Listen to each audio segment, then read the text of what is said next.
Good morning, English 9 students. Ms. Vico here with this week's learning. This week, we are going to be learning how to make a claim, find evidence, and then use reasoning to bring it all together.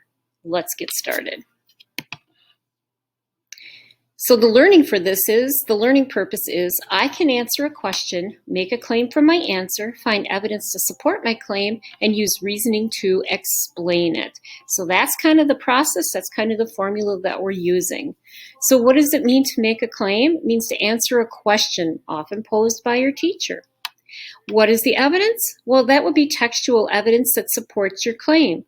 Look at characters. What do they say or do? Sometimes it's not like jumping out at you going, hey, here I am, here's my evidence. You have to also look at the characters. What do they say? What do they do? And then reasoning. How do you explain it? You're not going to just restate what the textual evidence is or what your quote is. You're going to take number 1 and 2 and put it into your own words and make your reasoning. What words do you put together? This is your reasoning. You might have also heard about CER, Claim Evidence Reasoning, in some of your other classes, such as science or social studies. It's the same process, it's the same thinking process, but sometimes it looks a little different in other subjects. So let's get started with English. So here's a claim, and I'm going to say goodbye to myself right now because I'm in the way. There we go. So here's an example. You might ask yourself, so making claims and proving them is a life skill. Trust me on this one. You might ask yourself or me, when will I ever use this skill? Well, let me explain. I have an example for you. Let's say you just got your driver's license and you want to take your parents' car to hang with friends. Here's how it goes. Question. Here's your question. Mom, can I use the car tonight to go to Fernando's house? Mom, no. You've only had your license for 2 months. Besides that, where do you want to go? You.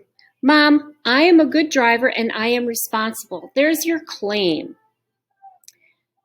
Mom, I've done research. I'd like to show you.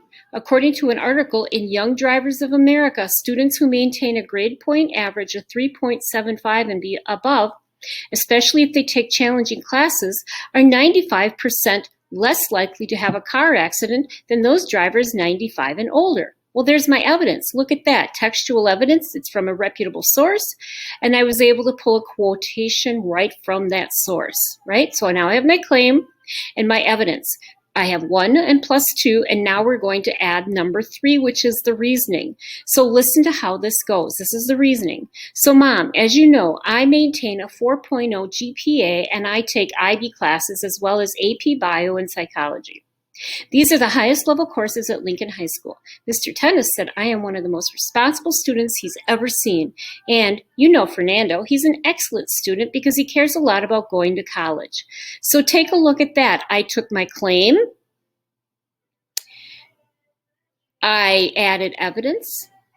And then my reasoning, I explained it all. I just put it together, and that's my reasoning. So this is the skill that you're going to be practicing this week. We're going to be able to use a checklist that should be very helpful with your knowing if you've covered everything. So if we were in school, I would print this for you and you'd get to have this to hold on to. But we're not in school, like real school. You're in school, but not physical school.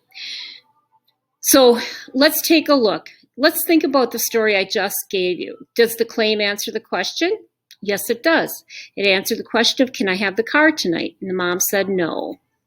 Is a claim more than a yes or no answer? Yes, it is. It's explaining, yes, I'm responsible and I'm a good driver, okay?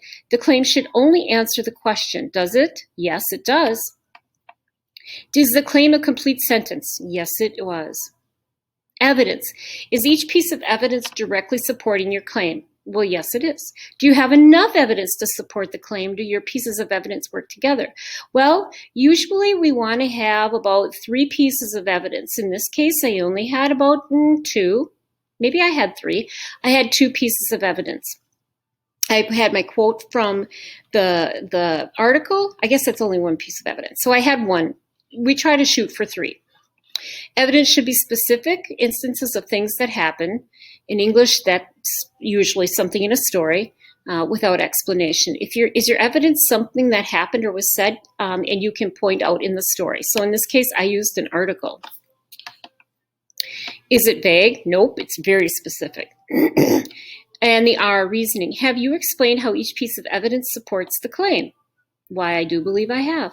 Reasoning is not just restating the evidence, it is showing your thinking how or why the evidence made you believe the claim.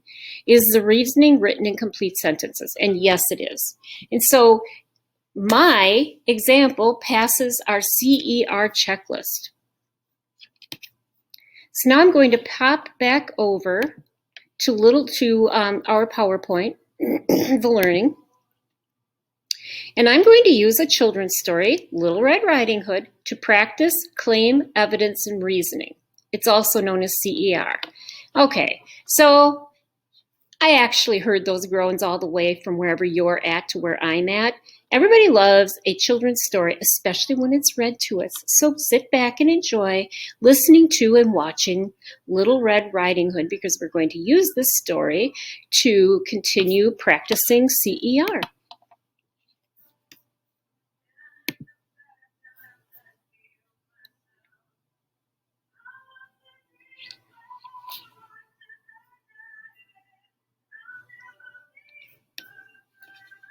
I'll make that a little bigger. So here we go. Little Red Riding Hood.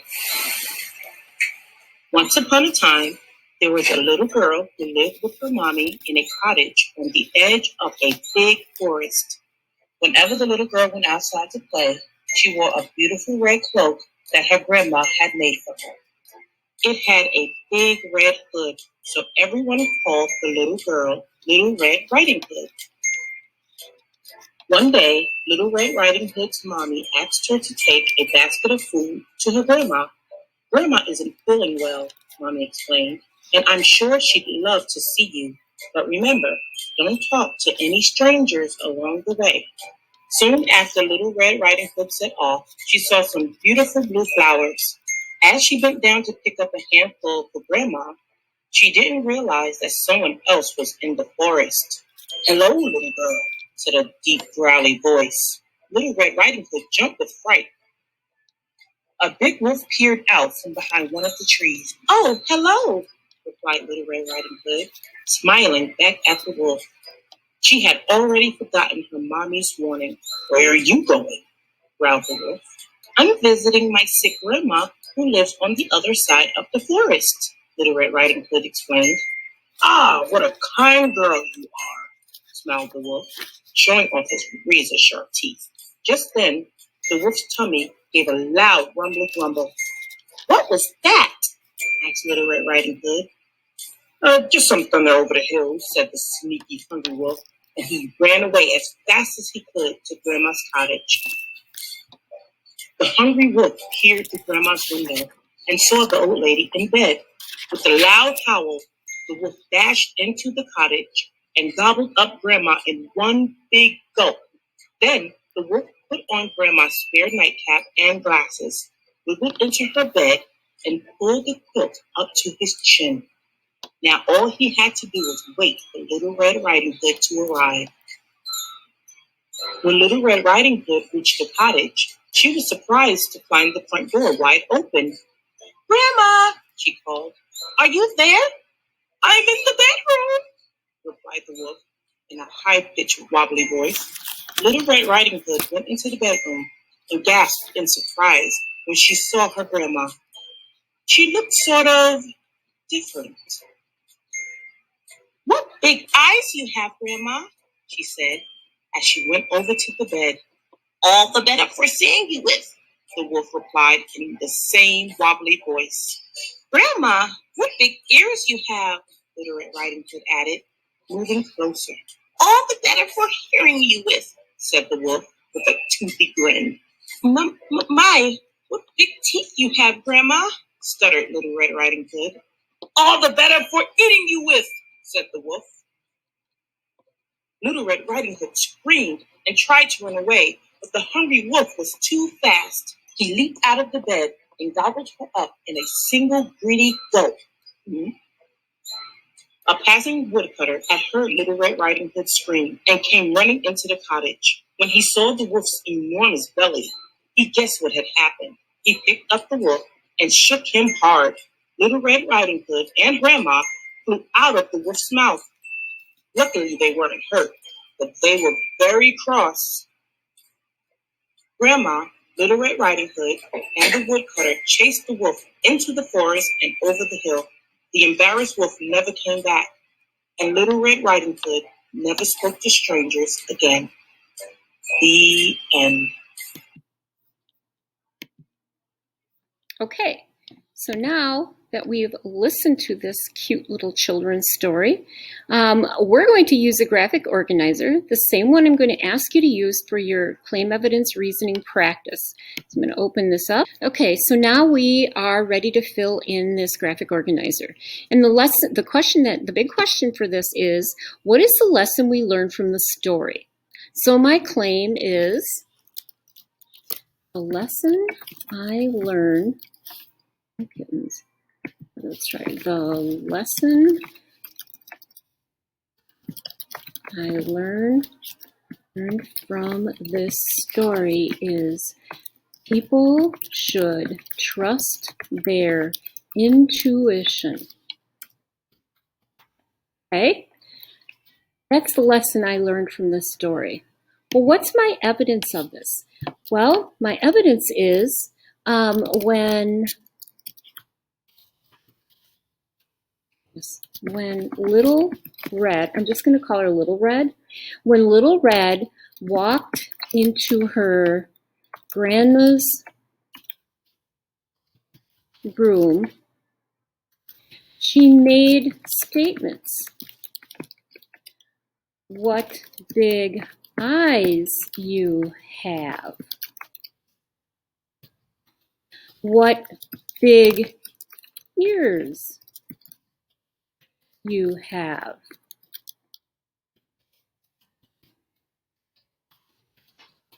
What big teeth you have. So I've got 3 statements from this.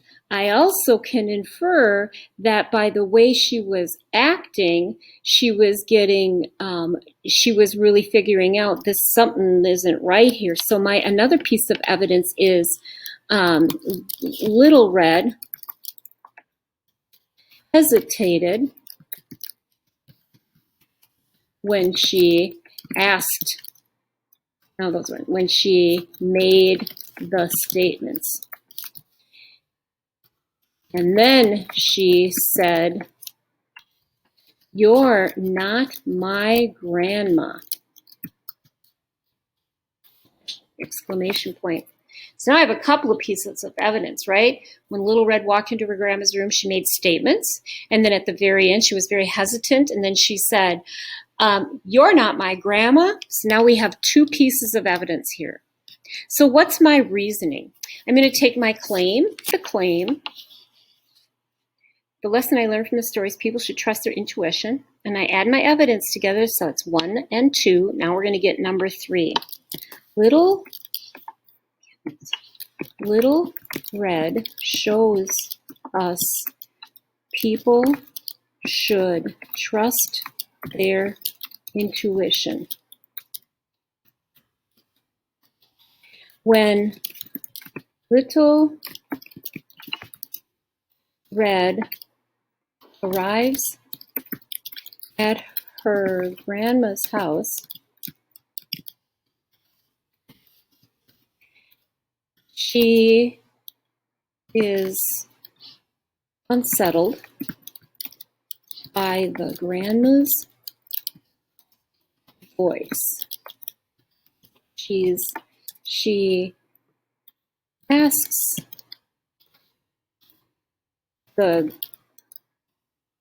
she makes statements noticing the figure in the bed not look like her grandma. She hesitates and then realizes that it wasn't her grandma in the bed. She should have listened to her intuition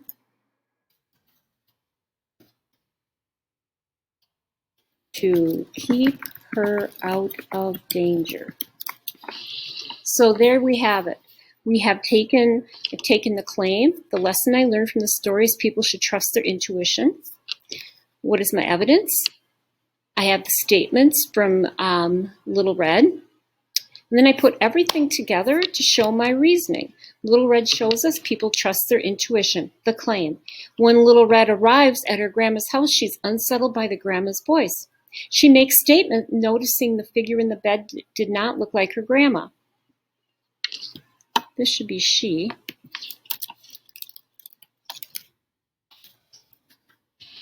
She hesitates and then realizes that it wasn't her grandma in the bed. She should have listened to her intuition to keep her out of danger. So now I didn't restate my evidence. I summed it up, right? I summed it up when I said that she makes statements about noticing the figure in the bed didn't look like her grandma. And then she realizes it wasn't her grandma. So, right, I just kind of summed up that evidence. I didn't restate it. And then I put everything in my own words, and now I have my reasoning. So this is what you're going to be doing for your assignment. But this time you're not going to be using Little Red Riding Hood. Let's pop back over here and look at your assignment. You're going to use the text you've already read, The Lottery. Now here's the question to write a claim. Find evidence and apply your reasoning in a paragraph. Here it is. How do the townspeople react to the lottery based on their age? Okay, that's going to be your question. All documents are located in Classroom under the Classwork tab, and look for the week of October 19th to October 22nd. And again, I've put your assignment here. Open in Common Lit, make a claim by answering the question, find the evidence, and then add your reasoning. And again, I've given you the instructions on where to find it. So that's it. That's going to be your only assignment this week. On Thursday, we're going to take a look at what's going to happen next week. What are we going to do to cap off this whole short story unit? And then guess what? After that, a week after that, we are completely done with first quarter. It flew by. All right, take care. Have a great day, and let me know if you have any questions.